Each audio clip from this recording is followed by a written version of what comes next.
Avez-vous déjà imaginé qu'un morceau de pain pourrait se transformer en un morceau de viande? Et non pas n'importe quelle viande, mais de la viande humaine provenant du cœur de quelqu'un?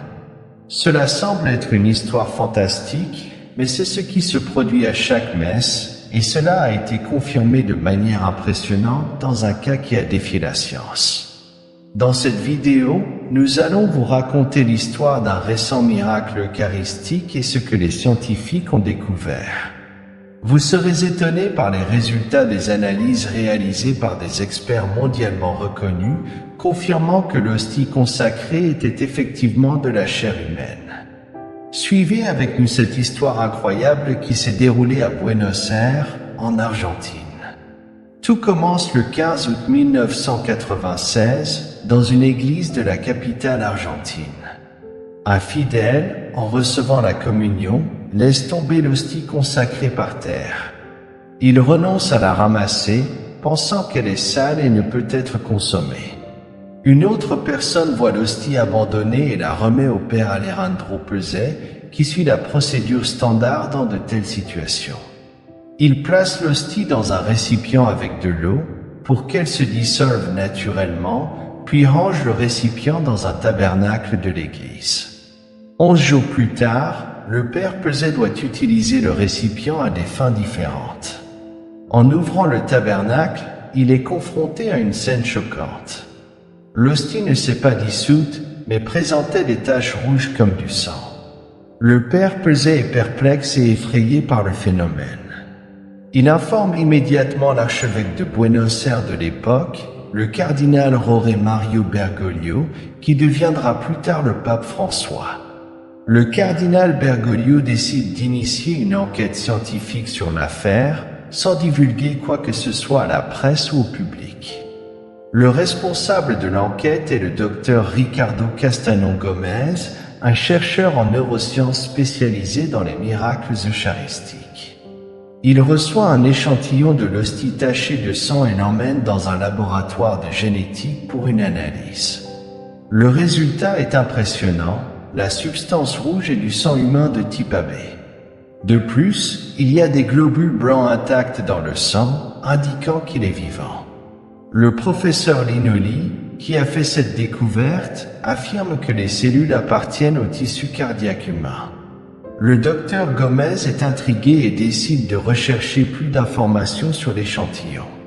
Il envoie une autre partie de l'hostie au professeur John Walker de l'université de Sydney, en Australie, qui confirme que les cellules proviennent du muscle cardiaque humain, spécifiquement du ventricule gauche.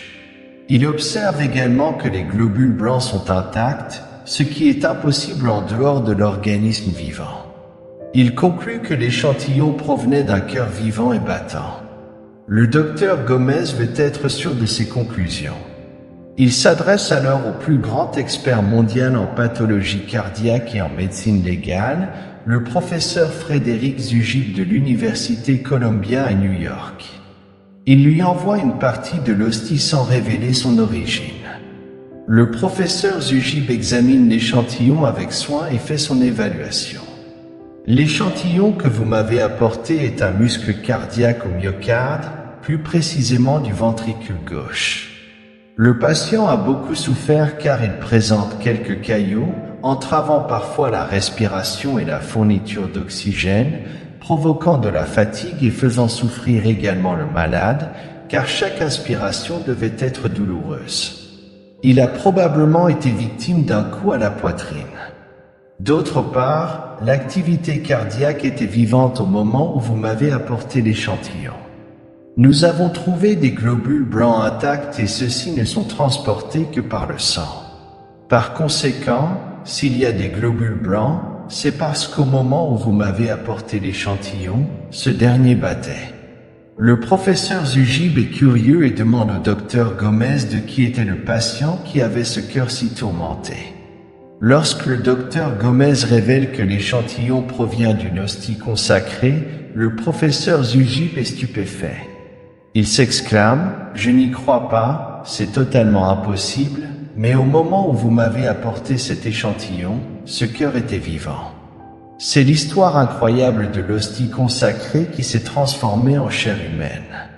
Le sang trouvé dans l'hostie était du même type que celui du suaire de Turin, le linceul qui aurait enveloppé le corps de Jésus-Christ après la crucifixion. Ce miracle eucharistique est une preuve physique et scientifique de la présence réelle de Jésus dans l'Eucharistie et de son amour pour nous qu'il a démontré sur la croix. Cette histoire devrait être connue de tous, mais malheureusement les médias n'y prêtent pas attention. Les médias préfèrent parler de choses négatives, tristes ou futiles. Mais nous voulons changer cela. Nous voulons partager avec vous ces histoires merveilleuses qui montrent comment Dieu agit dans le monde et dans notre vie. Ce miracle n'est pas le seul. Il existe d'autres cas similaires, à différentes époques et endroits, qui ont également été confirmés par la science. Si vous voulez en savoir plus sur ces miracles, continuez à suivre notre chaîne, car nous avons d'autres vidéos sur ce sujet. Et si vous avez aimé cette vidéo, laissez votre like, partagez avec vos amis et abonnez-vous à notre chaîne pour ne manquer aucun contenu. Nous espérons que cette histoire vous a inspiré et renforcé votre foi en la présence réelle et substantielle du Christ dans l'Eucharistie. Merci de regarder et que Dieu vous accompagne toujours.